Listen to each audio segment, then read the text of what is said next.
नमस्कार, मी अगस्त्य पुन्हा एकदा तुम्हा सर्वांचं एडियन बातमीपत्रात मनपूर्वक स्वागत करतोय। आज दिवसभरात घडलेल्या संपूर्ण घटनांचा आढावा आपल्याला घ्यायचाच आहे, परंतु त्या अगोदर नजर टाकूया आज दिवसभरात घडलेल्या काही महत्त्वाच्या आणि ठळक घडामोडींवरती। 5 स्टार हॉटेलपेक्षा मनपाच्या भोजनाचे दर, मनपा स्थायी समितीच्या बैठकीत जोरदार चर्चा, चहा नाश्ता भोजनाचा प्रस्ताव तुर्तास स्थगित।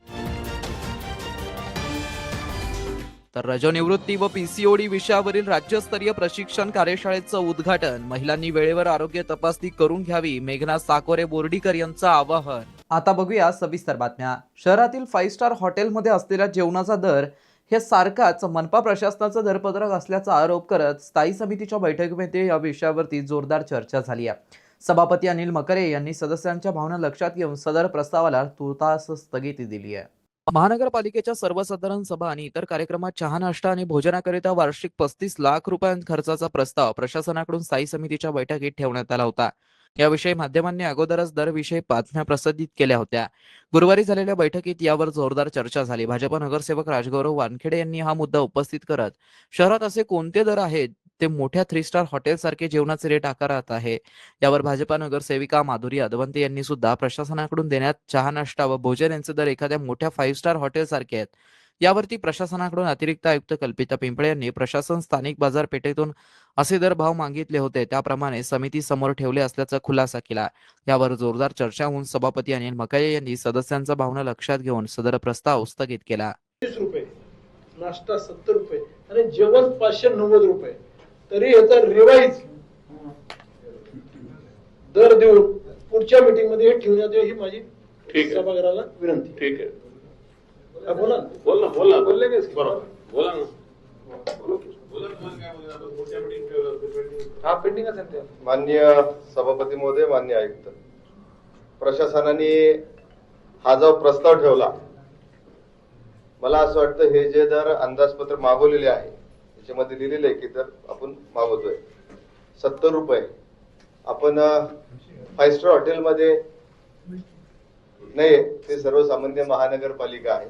दुसरं 38 रुपये चहा आणि याच्यामध्ये एक गेले कप बशी सहित, म्हणजे आपण ज्याला चहा देणार आहे त्याला कप बशी सुद्धा देणार आहेत का तो कॉन्ट्रॅक्टर?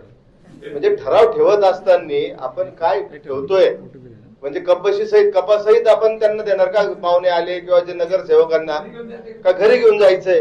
दुसरा 590 रुपये जेवणाचा विषय। मान्य, हे 5 स्टार आपलं नाहीये, सर्वसामान्य आहे आणि माझी विनंती आहे हा प्रशासनाला आपण असं आदेशित करावे की सुधारित दर मागवून परत स्थायी समितीसाठी मंजुरीसाठी ठेवावे, त्याच्यामुळे तत्काळ हा प्रस्ताव स्थगित करण्यात यावा। माननीय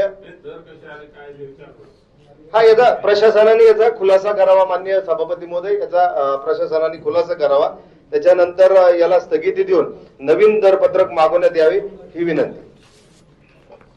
माननीय सभापती महोदय, माननीय सभागृह, माननीय आयुक्त, पत्रकार बंधू, विषय क्रमांक 45 च्या अनुषंगाने आपण जर या सगळ्या रेटचा अनालिसिस केलं तर पहिले मला प्रशासनाला हे विचारायचं आहे की आपण हे रेट कोणत्या ह्यानी ठरवले आणि कसे ठरवले? म्हणजे आपण जे अंदाजपत्रक मागवलंय असं आम्हाला कानावर आलंय, तर हे आपण 5 स्टार हॉटेलकडनं अंदाजपत्रक मागवलंय का? हे अंदाजपत्रक कुठून मागवलं? ही एक पहिली गोष्ट। दुसरी गोष्ट, मी आता सहज हे रेट आणि जर आपण जे 5 स्टार हॉटेल म्हणतो त्यांचे रेट मी जरा चेक केले, आपल्या इथलं प्रसिद्ध याची रेट अशी आहे की 2 लोकांसाठी 2000 रुपये जेवणासाठी आहे, 2 लोकांसाठी म्हणजे 1000 रुपये एकासाठी। आपल्याकडे जो प्रस्ताव आलेला आहे त्या प्रस्तावात त्या चहा पाणी आणि नाश्ता देण्यासाठी, जेवण देण्यासाठी किती खर्च येईल हे खर्चाचा अंदाज घेण्यासाठी आपण बाजारपेठेतनं दरपत्रक मागवले होते.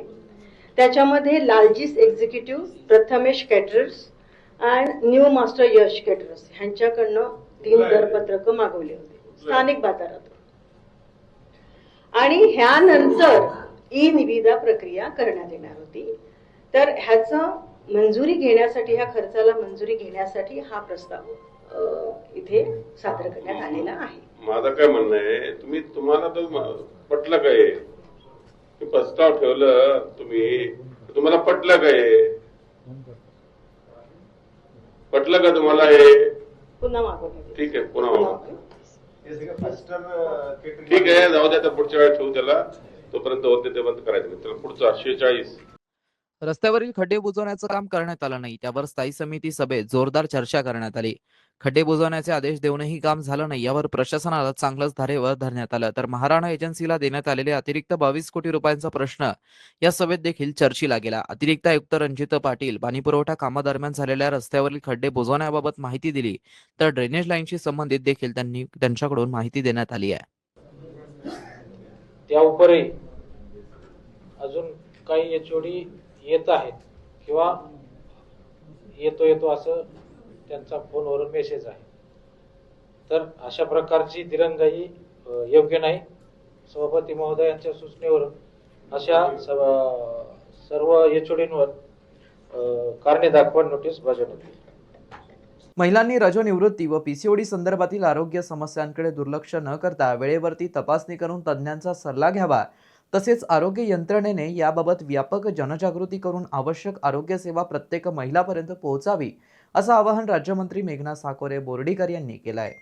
महिलांच्या आरोग्याशी संबंधित रजोनिवृत्ती आणि पॉलिसिस्टिक ओव्हरईटिंग सिंड्रोम याविषयी आरोग्य सेवा अधिक सक्षम व परिणामकारक करण्याच्या उद्देशाने राज्यस्तरीय प्रशिक्षण कार्यशाळेचं उद्घाटन महात्मा गांधी मिशन वैद्यकीय महाविद्यालयाच्या हॉलमध्ये सार्वजनिक आरोग्य व कुटुंब कल्याण राज्यमंत्री मेघना साकोरे बोर्डीकर यांच्या हस्ते झालं. आरोग्य सेवा संचालक डॉक्टर विजय कंदेवाड, राज्य आरोग्य शिक्षण व संपर्क विभागाचे डॉक्टर कैलाश बाविस्कर, उपसंचालक doctor Ashish Bharati, doctor Kanchan Wanore, doctor Ashish Bharati, doctor Dayanand Motipawale, doctor Prashant Hingankar, doctor Mangesh Gadri, doctor Shrinivas Gadappa, doctor Santosh Kalle, doctor Suresh Rawate, doctor Vinayak Khedkar, doctor Abhay Dhanorkar यांच्यासह आरोग्य विभागातील अधिकारी, तज्ज्ञ आणि मोठ्या संख्येने आरोग्य कर्मचारी उपस्थित होते. आरोग्य उपसंचालक छत्रपती संभाजीनगर आणि युनिसेफ यांच्या संयुक्त विद्यमाने आयोजित या कार्यशाळेत मराठवाडा विभागातील स्त्रीरोग तज्ज्ञ, वैद्यकीय अधिकारी, आरोग्य कर्मचारी तसेच वैद्यकीय महाविद्यालयातील विद्यार्थ्यांचा सहभाग होता. कार्यशाळेत रजोनिवृत्ती व्यवस्थापन, पीसीओडीचं निदान व उपचार, समुपदेशन, आरोग्यदायी जीवनशैली, मानसिक व शारीरिक आरोग्य, आधुनिक उपचार पद्धती आदी विषयांवरती तज्ज्ञ मार्गदर्शन करण्यात आलं. तसेच चर्चासत्र आणि प्रश्नोत्तर सत्रांच्या माध्यमातून आरोग्य कर्मचाऱ्यांच्या ज्ञान व कौशल्यात भर घालण्याचा प्रयत्न करण्यात आला. यावेळी तज्ज्ञांनी सांगितलं की बदलती जीवनशैली, योग्य आहार, आरोग्य आहार आणि अयोग्य आहार, शारीरिक हालचालींचा अभाव आणि वाढता ताण यामुळे पीसीओडीचं प्रमाण वाढत असून वेळेत निदान, योग्य समुपदेशन आणि आरोग्यदायी जीवनशैलीचा अवलंब केल्यास हा विकार प्रभावीपणे नियंत्रणात ठेवता येऊ शकतो. महिलांच्या आरोग्यविषयक सेवांची गुणवत्ता अधिक उंचावण्यासाठी आणि रजोनिवृत्ती तसेच पीसीओडी ग्रस्त महिलांना दर्जेदार व सर्वसमावेशक आरोग्य सेवा उपलब्ध करून देण्यासाठी ही कार्यशाळा महत्त्वपूर्ण ठरणार असल्याचा विश्वास यावेळी व्यक्त करण्यात आला आहे. आरोग्य यंत्रणेने महिलांनी रजोनिवृत्ती व पीसीओडी संदर्भातील व्यापक जनजागृती करून आवश्यक आरोग्य सेवा प्रत्येक महिलेपर्यंत पोहोचावी, असं आवाहन राज्यमंत्री मेघना साकोरे बोर्डीकर यांनी माध्यमांशी बोलताना केलं. आपण 14 जानेवारी 2024 पासून राज्यामध्ये आणि देशातले पहिले रजोनिवृत्ती क्लिनिक म्हणजे मेनोपॉज क्लिनिक आणि पीसीओडी क्लिनिक्स की ज्यामध्ये टीनेजर्स मुली ना हार्मोनल इम्बॅलन्समुळे त्रास होत असतो आणि एका वयाच्या टप्प्यानंतर महिलांची जेव्हा मासिक पाळी बंद होते त्यावेळेस महिलासुद्धा शारीरिक आणि मानसिक वेगळ्या फेजमधून जात असतात, हार्मोनल इम्बॅलन्स होत असतो म्हणून. तर त्याची वरती योग्य काउन्सिलिंग, ट्रीटमेंट ही आपल्या सरकारी दवाखान्यांमधून देण्यासाठी आपण हे चालू केलं होतं. 580च्या वरती क्लिनिक्समध्ये हे चालू आहे आणि आज 1,20,000च्या वरती महिलांनी ह्याच्यातून ट्रीटमेंट घेतलेली आहे, उपचार घेतलेले आहेत. तरुण मुलीसुद्धा ज्यांना इन्फर्टिलिटी होते, पिंपल्स होतात, हेअरफॉल होते, फेशियल हेअर्स होतात, वजन वाढतं, अनेक गोष्टी त्यांच्या ह्या हार्मोनल इम्बॅलन्समुळे किंवा PCOSमुळे होत असतात. त्याच्यावरती योग्य ट्रीटमेंट योग्यच वेळी दिली तर ह्या सगळ्या गोष्टी आपण तात्काळ दुरुस्त करू शकतो. त्यामुळे आपण हे चालू केलेले आहे. आज त्याची कार्यशाळा पूर्ण राज्यस्तरीय कार्यशाळा या ठिकाणी घेण्यात आलेली आहे आणि एक्सपर्टसुद्धा या ठिकाणी मार्गदर्शन करण्यात आले. महाराष्ट्र शासनाच्या महसूल व वन विभागाच्या वतीने आयोजित छत्रपती शिवाजी महाराज महाराजस्व समाधान शिबिर सिल्लोड शहरातील डोंगरगाव फाटा येथे स्वस्तिक लॉन येथे उत्साहात संपन्न झाला. या शिबिराचं उद्घाटन आमदार अब्दुल सत्तार यांच्या हस्ते संपन्न झाला.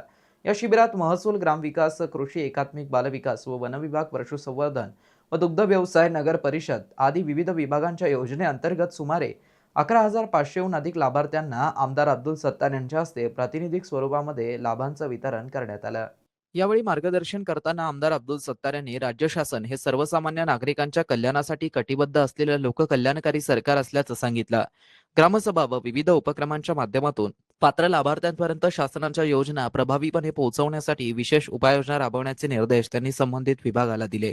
महसूल प्रशासन हे केवळ कागदपत्रांची पूर्तता करणारे कार्यालय नसून जनतेच्या विकासाचं केंद्र आहे. त्यामुळे प्रत्येक अधिकारी व कर्मचाऱ्याने संवेदनशीलता, पारदर्शकता आणि तत्परता या तत्वांवरती काम करावं असं आवाहन त्यांनी केलं.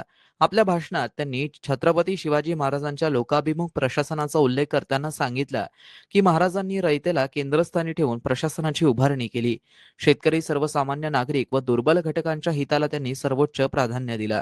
याच विचारांवरती राज्य शासन कार्यरत असून शेतकरी व सर्वसामान्य नागरिक केंद्रस्थानी ठेवून विविध विकासात्मक योजना राबवल्या जात आहे.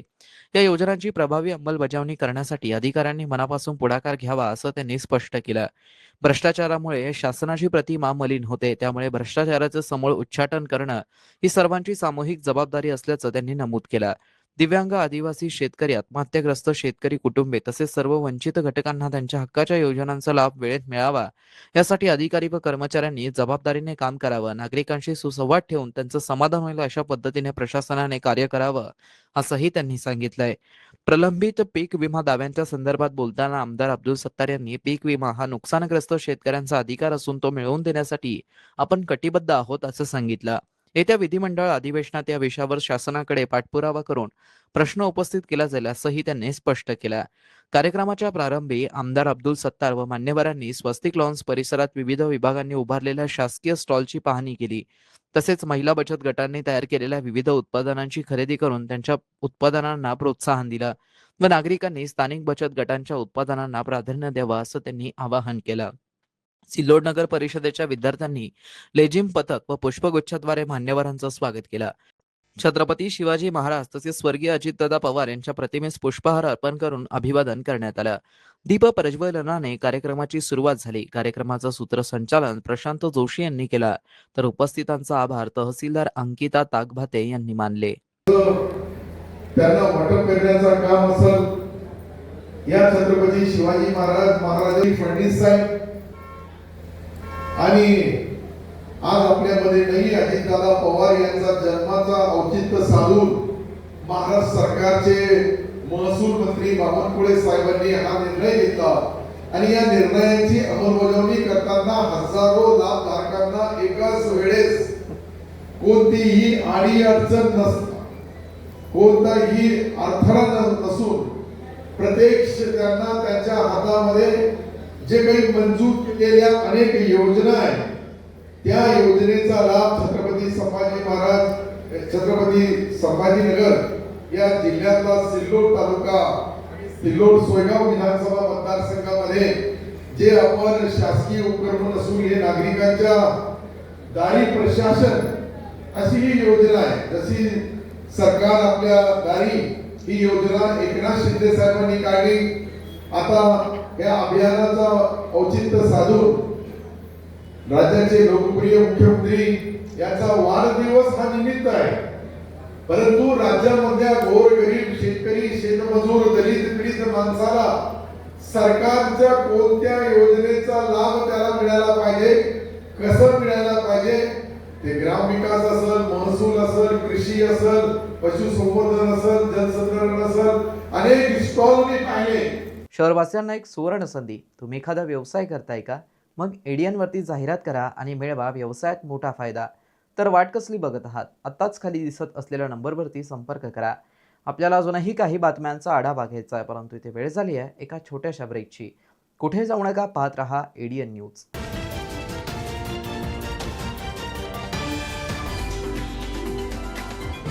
सायबर पोलीस ठाणे पोलीस आयुक्तालय छत्रपती संभाजीनगर सर्व जनतेस आवाहन करण्यात येते. आजच्या डिजिटल युगात इंटरनेट आपल्या आयुष्याचा अविभाज्य भाग बनलाय. पण जितकं इंटरनेट उपयुक्त आहे तितकंच ते धोकादायकही ठरू शकतं. म्हणूनच सायबर जागरूकता अत्यंत महत्वाची आहे. कोणत्याही अनोळखी व्यक्तीला आपला OTP, ATM पिन, CVV किंवा बँक खात्याची माहिती कधीही सांगू नका.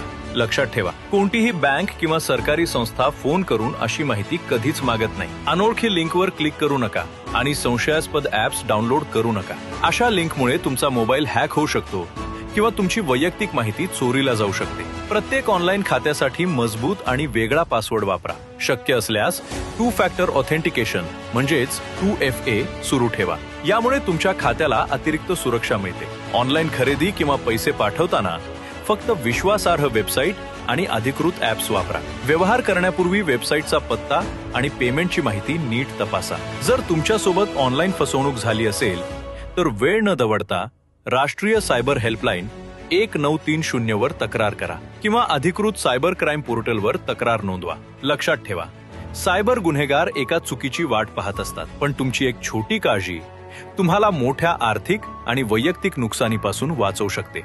सुरक्षित रहा, सतर्क रहा आणि सायबर जागरूक नागरिक बना. धन्यवाद. हॅलो, आपण कंबोडियामध्ये कॉल सेंटर जॉबसाठी सिलेक्ट झाला आहात आणि जॉईनिंग पुढच्या आठवड्यात. इतक्या लवकर? तर विजा पण? अरे, टुरिस्ट विजावर जाऊन ट्रेनिंग सुरू करा. वर्क विजा मिळेलच तिथे. ट्रेनिंग मध्ये तौबा तौबावाला डान्स शिकवणार. डान्स? कंबोडिया गेल्याबरोबर माझा पासपोर्ट हिसकावून घ्याल, गुलामी करून घ्याल, सायबर अपराध करून घ्याल, तर मी तर तौबा तौबाच करीन ना. मी नाही फसणार. कित्येक नकली एजंट विदेशी नोकरीचे आमिष दाखवून आपल्याला फसवतात. म्हणून नेहमी विदेश मंत्रालयाद्वारे व्हेरीफाय एजन्सीज निवडा आणि सगळे डॉक्युमेंट चांगल्या प्रकारे चेक करा. अशा फसव्या कॉलची तक्रार इथे करा. थांबा, विचार करा आणि ऍक्शन घ्या. 5 लाखाचे लोन पेपरवर्क शिवाय. कोड स्कॅन करा. भावाला लोन मिळेल. माझा भाऊ बिझनेस करेल पेपर वर्क शिवाय. आपण कोण? इझी लोन स्कॅमचा मास्टर माइंड. बँकेच्या चक्कर मध्ये तुम्हाला पडायचे नाही. सिव्हिल तुम्हाला माहित नाही, म्हणून इझी लोनचे आमिष देईन आणि मग डॉक्युमेंटेशन फीजच्या नावावर तुमच्याकडून घेईन पूर्ण 50,000. आणि माझं लोन? लोनसाठी आपल्या जवळच्या बँक शाखेत जा, अर्ज लावा आणि आम्हाला विसरून जा. माझ्या भावा, स्कॅमर्स सांगून नाहीयेत. इझी लोनचे प्रॉमिस करून सगळं काही लुटून घेऊन जातात. सायबर क्राईम पासून वाचायचं असेल तर थांबा, विचार करा आणि ऍक्शन घ्या. हॅलो, नमस्कार आमदार साहेब. मी पैसे वाढवा इन्व्हेस्टमेंट बँक मधून बोलतोय. आम्ही तुमचे पैसे 10 पटीने वाढवू शकतो. आम्ही तुम्हाला ग्रुप मध्ये ऍड केलंय आणि प्रूफ पण पाठवलंय. चेक करा. अय, खूपच कमाल आहे. माझेही पैसे वाढवा. सर, ग्रुप मध्ये जे सांगतात ना ते करत जा तुम्ही. अच्छा, हा असं आहे तर मग.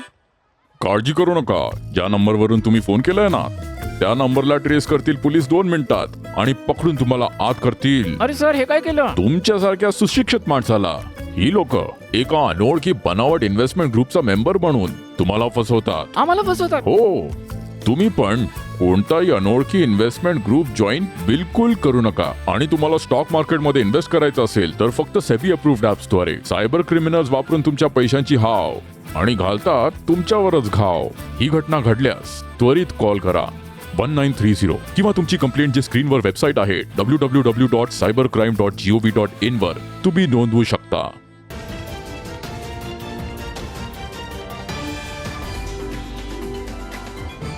ब्रेकनंतर पुन्हा एकदा स्वागत. आपण बघत आहात एडीएन बातमीपत्र. डॉक्टर बाबासाहेब आंबेडकर मराठवाडा विद्यापीठाच्या जिल्हास्तरीय युवक महोत्सवात सर्व महाविद्यालयांनी किमान 5 कला प्रकारामध्ये सहभाग सादरीकरण बंधनकारक करण्यात आलंय. जी महाविद्यालय हा नियम पाळणार नाही त्यांना 10,000 रुपयांचा दंड व युवक महोत्सव शीर्षकाखाली सर्व रक्कम विद्यापीठात जमा करावी लागेल, अशी माहिती विद्यार्थी विकास मंडळ संचालक डॉक्टर कैलाश अंभुरे यांनी दिली आहे. डॉक्टर बाबासाहेब आंबेडकर मराठवाडा विद्यापीठाच्या वतीने 1 ते 12 सप्टेंबर या काळात 2026-27 या चालू शैक्षणिक वर्षाचा महोत्सव जिल्हा स्तरावरती घेण्यात येईल. कुलगुरू डॉक्टर विजय फुलारी व सल्लागार समिती यांच्या मार्गदर्शनाखाली युवक महोत्सवाची नियमावली तयार करण्यात आली आहे. बीड, जालना, छत्रपती संभाजीनगर व धाराशिव या जिल्हा महोत्सवानंतर 5 ते 7 ऑक्टोबर दरम्यान विद्यापीठ कॅम्पसमध्ये केंद्रीय युवक महोत्सव होणार आहे. जिल्हानिहाय विजेत्या 3 संघांना यात सहभागी होता येणार आहे. विद्यापीठाशी संलग्नित 484 महाविद्यालयांनी 1 ते 17 ऑक्टोबर या काळात ऑनलाईन नोंदणी करावी लागणार आहे. तर 22 ऑगस्ट पर्यंत विद्यार्थी विकास मंडळ विभागास हार्ड कॉपी सादर करावी लागेल. संबंधित महाविद्यालयाचे प्राचार्य, सांस्कृतिक विभाग प्रमुख यांनी सर्व सूचनांची नोंद घेऊन आपल्या संघाची ऑनलाईन नोंदणी व हार्ड कॉपी जमा करावी, असंही डॉक्टर कैलाश अंबुरे यांनी कळवलं आहे. युवक महोत्सवात सहभागी होणाऱ्या 2 व्यवस्थापकांसह जास्तीत जास्त 45 जणांचा संघ अपेक्षित आहे. तर संगीत, नृत्य, नाट्य, वाङ्मय व ललित कला अशा 5 गटात एकूण 28 कला प्रकार सादर होणार आहेत. जिल्हा व केंद्रीय युवक महोत्सव 2026-27 साठी आम्ही सादर करत असलेल्या कोणत्याही कला प्रकारात कुठल्याही प्रकारच्या भावना दुखावतील असा आशय, लेखन व सादरीकरण करणार नाही. शिवाय तुमच्याही किंवा कुणाच्याही अस्मितेला तडा जाईल व संत व महापुरुषांचा अवमान होईल अशा असंवैधानिक आशयाचे आमचे महाविद्यालय समर्थ करत नाही व तसे करणार नाही, याची निसंदिग्ध ग्वाही देत आहोत. आमच्या कुठल्याही सादरीकरणातून काही अनर्थ घडला, सामाजिक सौहार्द बिघडलं तर त्याची सर्वस्वी जबाबदारी असेल, अशा आशयाचं हमीपत्र प्रत्येक संघाकडून भरून घेण्यात येणार आहे. शहरातील ऐतिहासिक कैलासनगर स्मशानभूमीच्या सर्वांगीण पुनर्विकास प्रकल्पाचं भूमिपूजन राज्याचे इतर मागास, बहुजन कल्याण, दुग्ध विकास, अपारंपरिक ऊर्जा व दिव्यांग कल्याण मंत्री अतुल सावे यांच्या हस्ते आज झालाय. छत्रपती संभाजीनगर महानगरपालिका आणि सीएसएन फर्स्ट या संयुक्त विद्यमाने हा महत्त्वाकांक्षी प्रकल्प राबवण्यात येत असून पुढील 1 वर्षात आधुनिक आणि पर्यावरणपूरक वैकुंठधाम उभारण्याचं उद्दिष्ट आहे. यावेळी विभागीय आयुक्त जे श्रीकांत, महापौर समीर राजूरकर, महानगरपालिका आयुक्त अमोल येडगे, स्थायी समिती सभापती अनिल मकरिये यांच्यासह लोकप्रतिनिधी, प्रशासनातील अधिकारी आणि सीएसएन फर्स्टचे अधिकारी उपस्थित होते. मंत्री अतुल सावे म्हणाले की प्रशासन, सामाजिक संस्था आणि सीएसआरच्या सहकार्याने उभे राहणारे असे समाजोपयोगी प्रकल्प ही काळाची गरज आहे. नागरिकांना अधिक दर्जेदार नागरी सुविधा उपलब्ध करून देण्यासाठी शासन कटिबद्ध आहे. महापौर समीर राजूरकर यांनी शहराच्या विकासात सामाजिक संस्था आणि नागरिकांचा सहभाग महत्त्वाचा असल्याचं सांगत सीएसएन फर्स्टचा पुढाकार व इतर संस्थांसाठी प्रेरणादायी ठरेल असा विश्वास व्यक्त केला. विभागीय आयुक्त जे श्रीकांत यांनी प्रत्येक व्यक्तीला सन्मानपूर्वक अखेरचा निरोप मिळणं हा मूलभूत अधिकार असल्याचं सांगत या प्रकल्पासाठी पहिली देणगी जाहीर केली. सीएसएन फर्स्टचे माजी अध्यक्ष ऋषी बागला यांनी ही देणगी देऊन उपक्रमाला पाठबळ दिलं. कैलाशनगर स्मशानभूमी ही शहरातील सर्वात जुन्या स्मशानभूमींपैकी एक असून तिचा आधुनिक, स्वच्छ आणि पर्यावरणपूरक विकास करण्यासाठी महापालिका व सीएसएन फर्स्ट यांच्यात सामंजस्य करार करण्यात आला. प्रकल्पाची उभारणी आणि देखभाल सीएसएन फर्स्ट कडून करण्यात येणार असून आवश्यक नागरी सुविधा महानगरपालिकेमार्फत उपलब्ध करून दिल्या जाणार आहे. प्रकल्पामध्ये 12 आधुनिक अग्निसंस्कार केंद्र, विद्युत शवदाहिनी, लँडस्केपिंग, शिवमूर्ती, पाण्याची टाकी, स्वच्छतागृहे, पार्किंग, अंतर्गत रस्ते, संरक्षक भिंत, हरित क्षेत्र आणि नागरिकांसाठी बैठकीची व्यवस्था अशा अत्याधुनिक सुविधा उभारण्यात येणार आहे.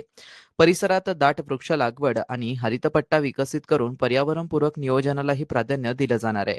प्रकल्पाचे वास्तुविशारद महेश साळुंके यांनी आधुनिक वास्तुरचना, पर्यावरणपूरक संकल्पना आणि पारंपरिक संस्कृतीचा सन्मान यांचा समन्वय साधणारा हा आराखडा सादर केला. हा पुनर्विकास प्रकल्प पूर्ण झाल्यानंतर छत्रपती संभाजीनगर शहराला स्वच्छ, सुसज्ज, आधुनिक आणि सन्मानपूर्वक अंत्यसंस्कार सुविधा उपलब्ध करून देणारे आदर्श वैकुंठधाम साकार होणार आहे. मुख्यमंत्री देवेंद्र फडणवीस यांच्या वाढदिवसानिमित्त सामाजिक न्याय व विशेष सहाय्य विभाग तथा छत्रपती संभाजीनगर महानगरपालिका यांच्या संयुक्त विद्यमाने रमाई आवास योजनेअंतर्गत लाभार्थ्यांना प्रातिनिधिक स्वरूपात लाभ वितरण समारंभाचं आयोजन करण्यात आलं. राज्याचे गृहनिर्माण मंत्री अतुल सावे आणि जिल्ह्याचे पालकमंत्री संजय शिरसाट यांच्या हस्ते लाभांचं वितरण करण्यात आलं. यावेळी बोलताना पालकमंत्री संजय शिरसाट यांनी रमाई आवास योजनेच्या लाभार्थ्यांसाठी महत्त्वाची घोषणा केली. घर बांधणीसाठी पहिल्या टप्प्यात दिला जाणारा 25,000 रुपयांचा हप्ता वाढवून 50,000 करण्यात येईल असं त्यांनी जाहीर केलं. केवळ 25,000त घर बांधणीची सुरुवात करणं लाभार्थ्यांसाठी कठीण असल्याचं हा निर्णय घेण्यात येत असल्याचं त्यांनी सांगितलं. रमाई आवास योजनेतील काही अडचणींमुळे लाभार्थ्यांच्या मनात संभ्रम निर्माण झाला होता. त्यामुळे लाभार्थ्यांची यादी सभागृहासमोर लावण्याचे निर्देश देण्यात आले असून प्रशासनाने त्याची तात्काळ अंमलबजावणी केली असंही त्यांनी सांगितलं. तसेच योजनेच्या कामाला अधिक गती देण्यासाठी दर महिन्याच्या 1 तारखेला लाभार्थ्यांची अद्ययावत यादी प्रसिद्ध करण्याचे निर्देश प्रशासनाला दिल्याचं त्यांनी स्पष्ट केलं.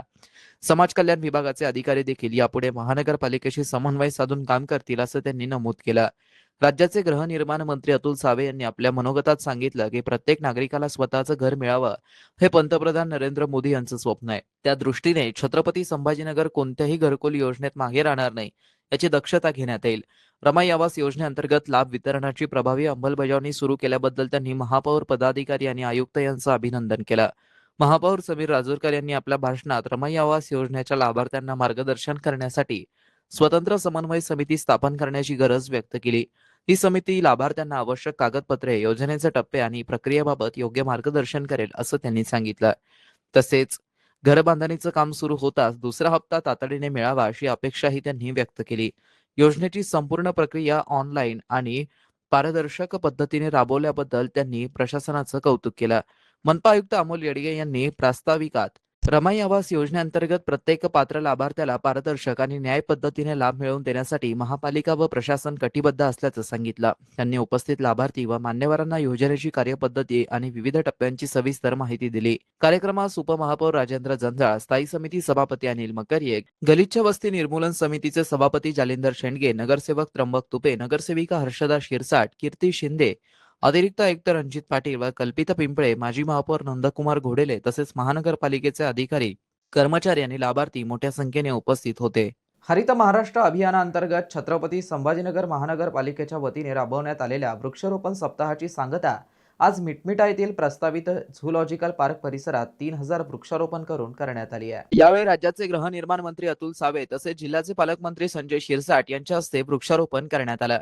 कार्यक्रमास महापौर समीर राजूरकर, उपमहापौर राजेंद्र जंजाळ, स्थायी समिती सभापती अनिल मकरिये, गटनेते गणेश लोखंडे, नगरसेवक अब्दुल रशीद खान, मनपा आयुक्त अमोल येडगे, अतिरिक्त आयुक्त रणजित पाटील, मुख्य उद्यान अधिकारी डॉक्टर विजय पाटील, कार्यकारी अभियंता वसंत भोये तसेच महानगरपालिकेचे अधिकारी व कर्मचारी उपस्थित होते.